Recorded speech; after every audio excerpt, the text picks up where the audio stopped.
Good morning, children. Welcome to the video tutorial of class 6 science. So students, today we will do the revision of chapter number 10 of your science NCERT book, that is motion and measurement of distance. Students, in ancient times there was no means of transportation available for the people to travel. There was no land transport, there was no air transport, and there was no water transport available for the people to travel. So can you tell me how people used to travel in past? Can any one of you tell me the answer of this question? How people used to travel in past? Okay. When no means of transportation were available, so people traveled mainly on their foot and carried luggage on their back. Okay, so before every other form of transportation, human beings traveled on their foot, and people used to walk large distances and carry good on their back.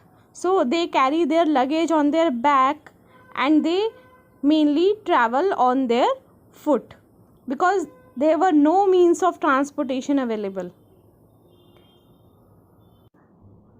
And after domestication of animals, human beings started using animals to travel from one place to another. So human beings learned to use animals such as donkeys, horses and camels for the transportation. So with time, human beings domesticated animals and use animals like cows, donkeys, horses, ox, bulls, buffaloes and elephants to carry their load, and later they began to ride on their backs and used them as modes of transport. Okay, because there were no means of transportation available, so they used domestic animals to travel from one place to another. And to travel through water routes, human beings tied up logs of wood and floated them in water. Okay, and later human gives a curved shape to the log of wood and to make the boats of wood. So to travel through land they use domesticated animals, and to travel through water routes human beings used the trunk of the trees or the logs of wood and floated them in water, or they made the boats from a hollow tree trunk. Okay, and thereafter came the invention of the wheel. And according to the archaeologist, the wheel was invented in 3500 BC or 5500 years ago, and the first wheel was made from wood. So this is the first wheel, and the first wheel was made from wood. And the invention of the wheel brought about many changes. Human beings crafted carts which were fitted with the wheel. The animals were then made to pull the carts, and this made the lives of the people very comfortable. Okay, and these carts pulled by animals were used to travel by the people from one place to another. And even today in many villages of India, people use these carts drawn by bullocks, horses and other animals to move from one place to another. So these are the carts which were used by the people to travel from one place to another. And even today in many villages of India, people use these carts drawn by bullocks, horses and other animals also. And the wheel is now the basis of all our vehicles like bicycles, scooters, cars and motorbikes. So all the means of transport are the main part of all the vehicles used by us is the wheel.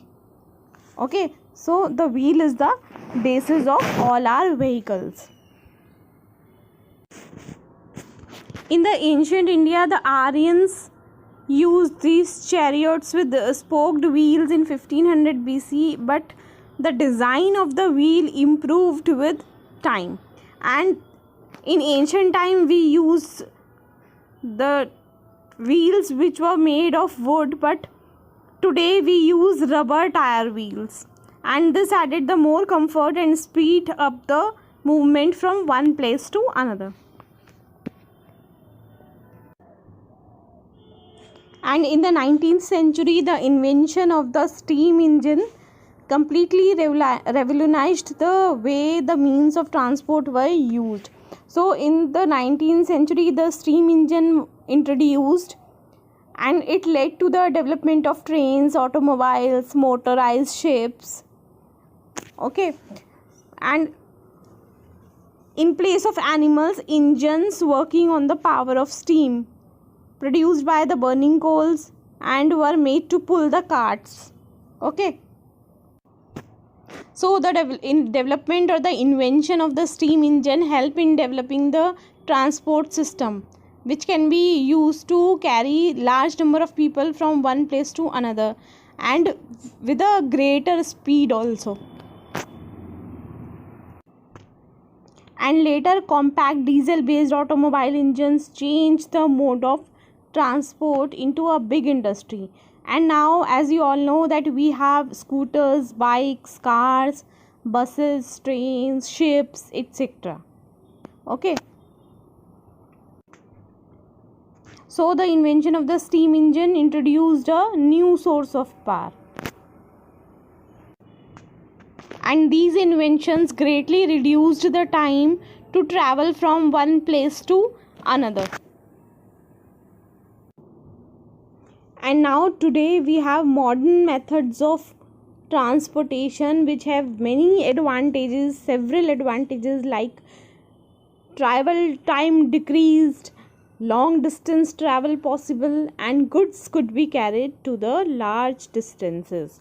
So these are the advantages of the modern method of transportation or the advancement in the technology. And now today we have metros, electric trains, aeroplanes, jets, high speed automobiles, and which further reduce the time taken to travel from one place to another. Spaceships are also used for transportation to outer space. So human beings, starting from the invention of the wheel, have reached the moon, and now human beings are trying to reach other planets also. So we have various modes of transportation nowadays, like electric buses, trains, metros, aeroplanes. But how can we select a mode of transport? How can we decide which transport we have to use? If we need to go to a nearby market, so we may walk or use our bicycle to reach there. We choose our transport depending on the distance we need to travel and the time it will take to reach that place. We may walk, take a bus, a car, train, a ship or an aeroplane.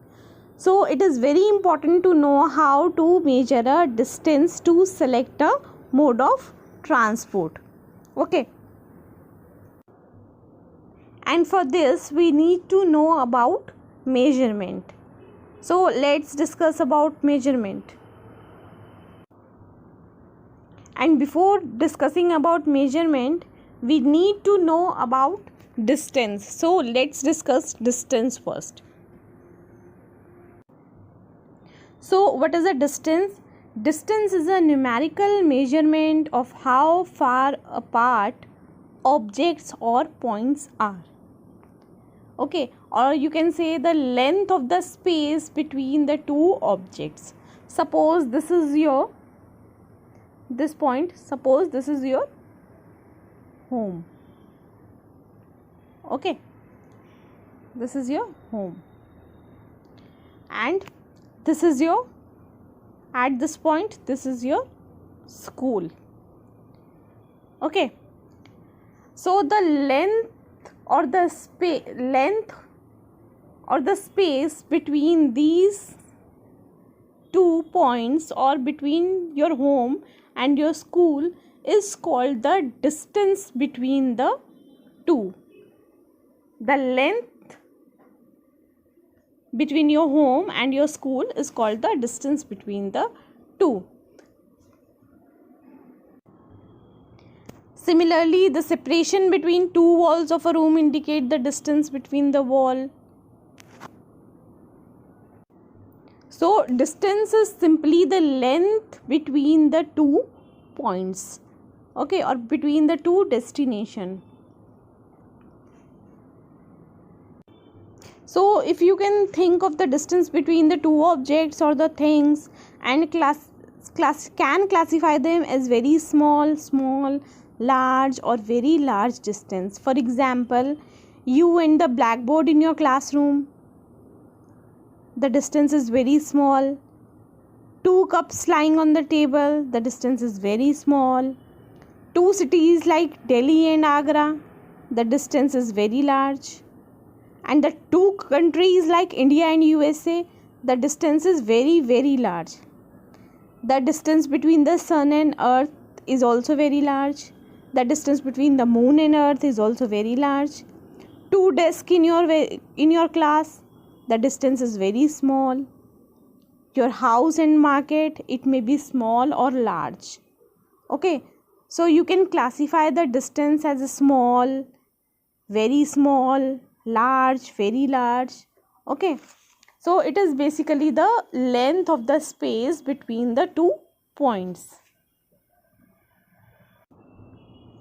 But why do we need to know about the distances?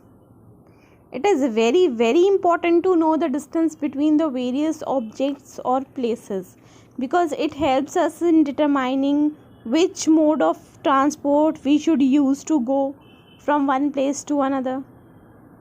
Okay, it helps us in selecting the mode of transport. For example, if your school is nearby, you can walk to school. However, to go from one city to another, one must use a faster moving mode of transport, such as a bus or a train. To go within the city, scooters, cars, or buses are preferred over trains. So, the knowledge of the distance between various objects, or that between 2 points of an object, helps us in determining the size of various objects around us.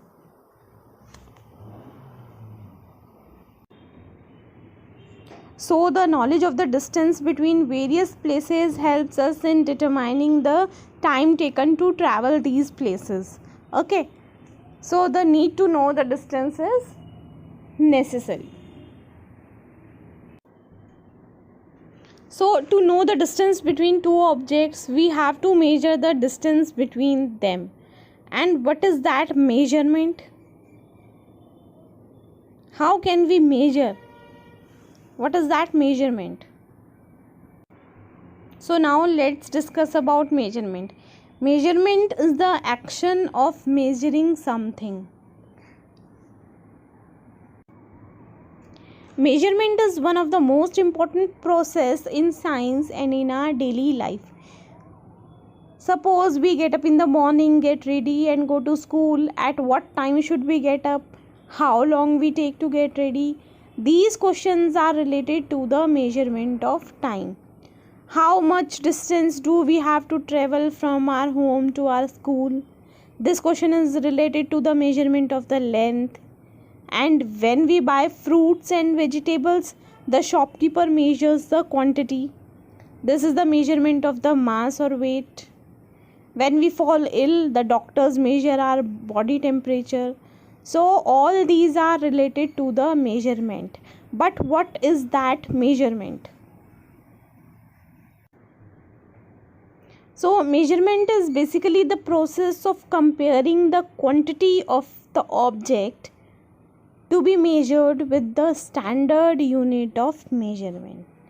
For example, when we go to a cloth shop to buy cloth for our school uniform, so the shopkeeper measures the cloth by comparing it with the standard unit of measuring length, which is known as meter rod.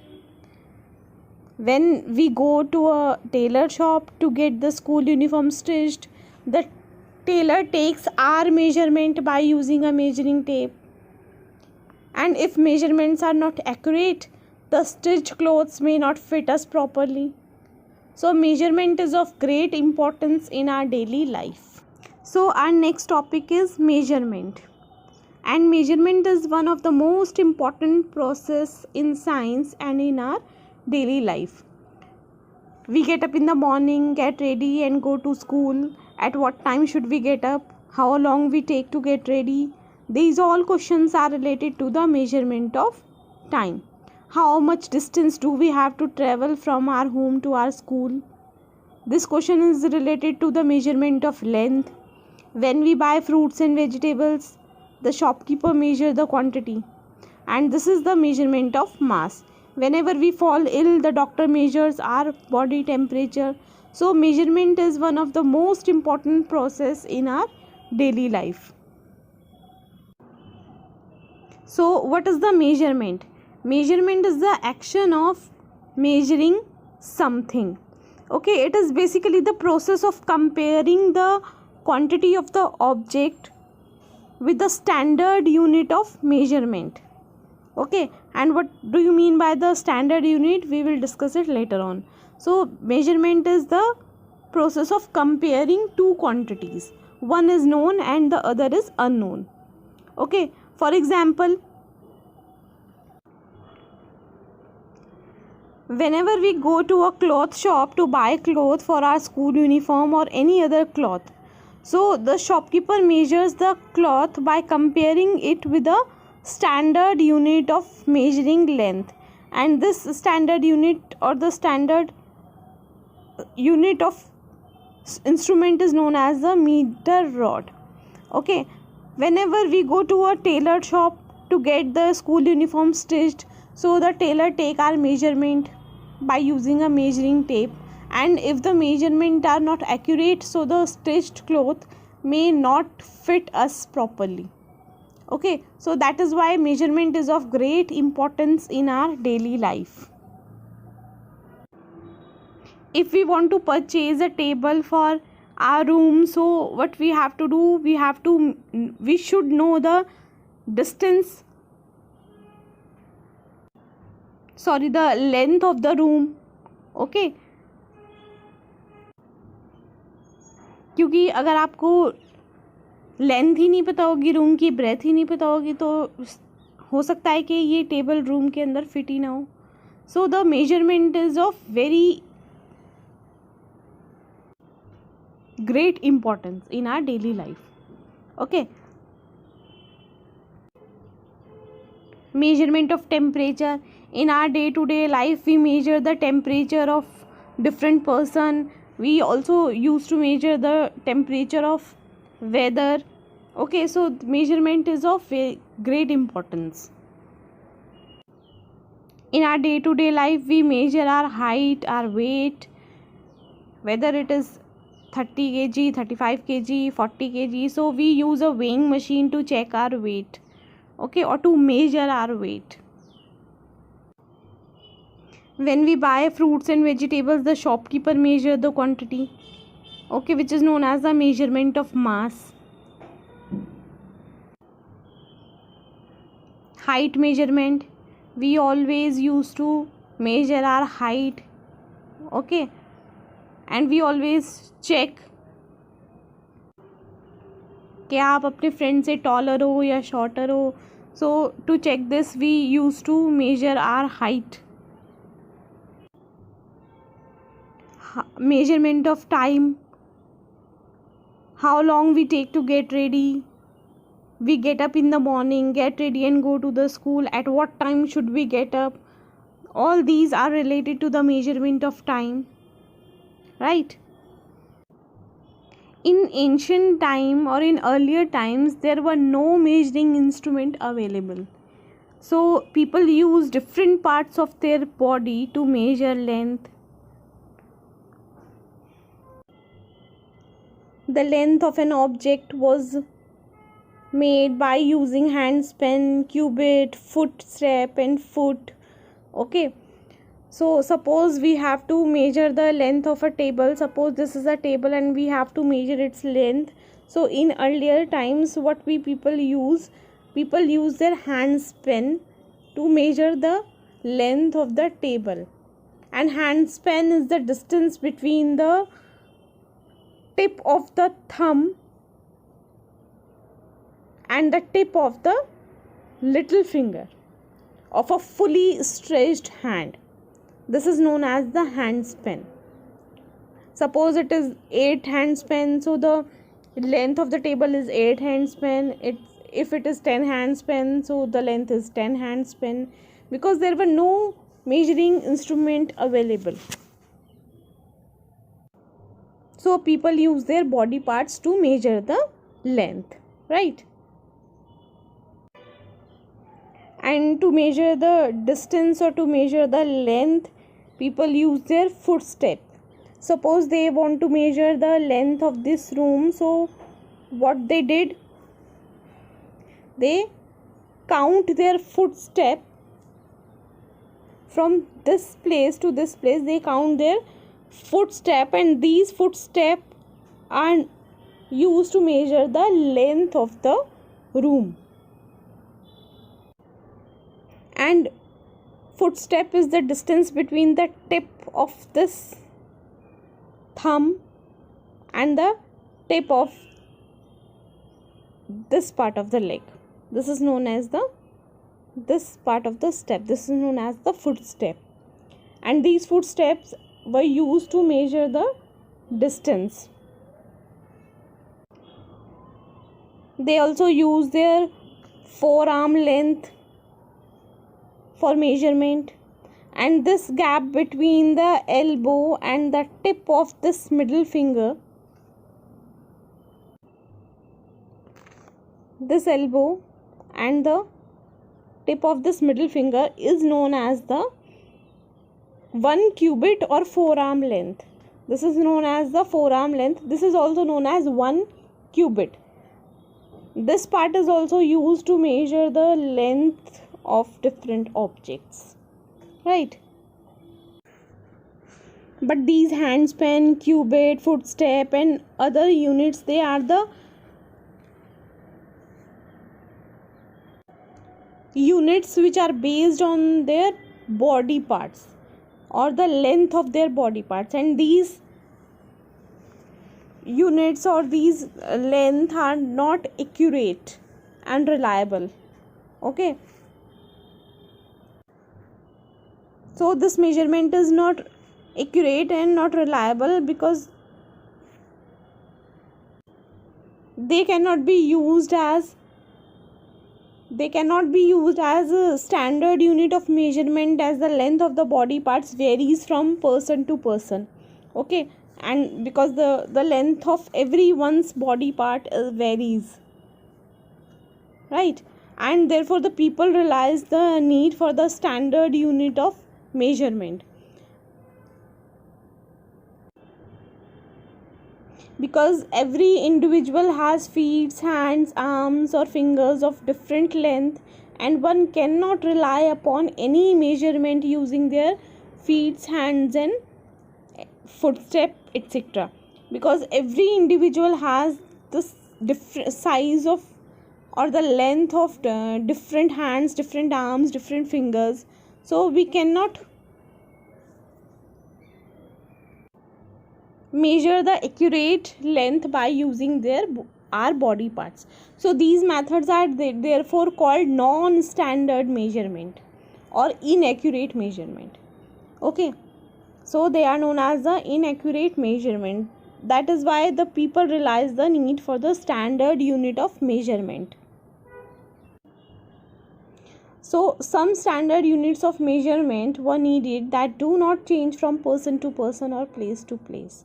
People realize the need of the standard unit which do not change from person to person or place to place, and they are known as the accurate measurement or the standard measurement.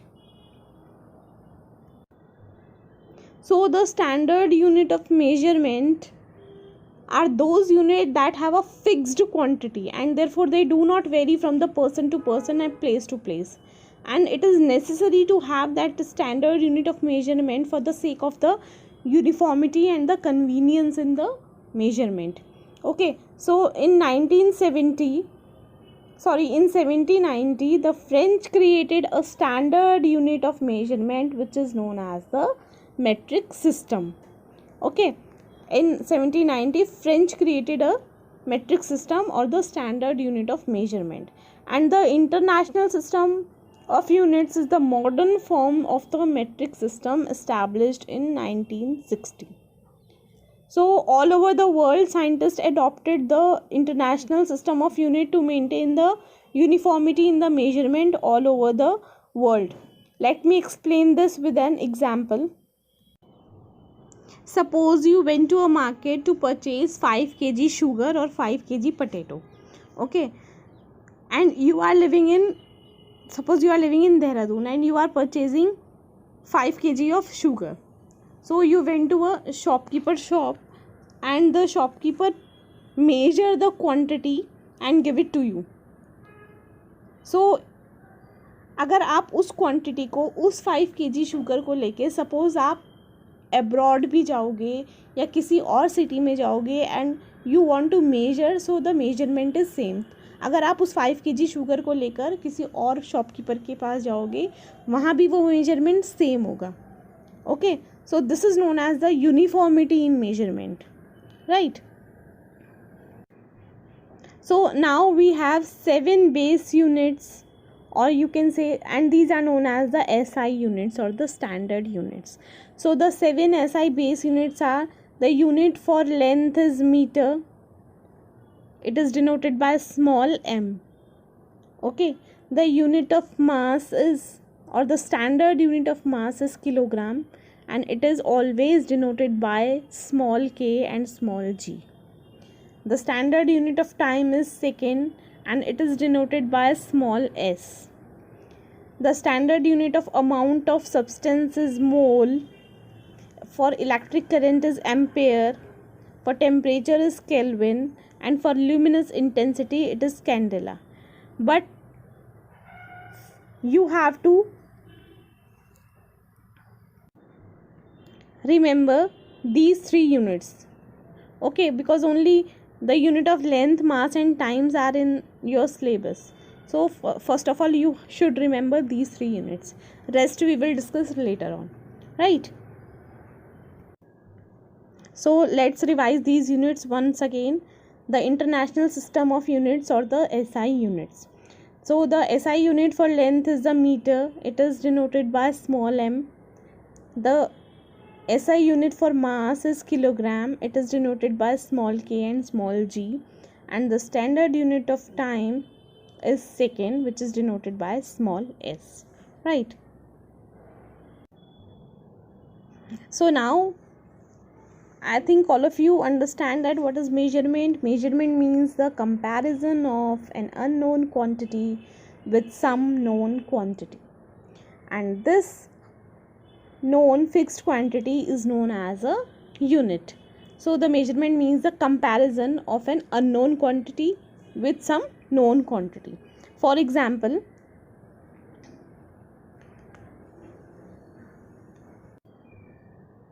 the distance between the Dehradun and Gujarat is 500 kilometer. Assume that. Okay, so here the standard quantity is kilometer and the measured quantity is 500. Okay, so the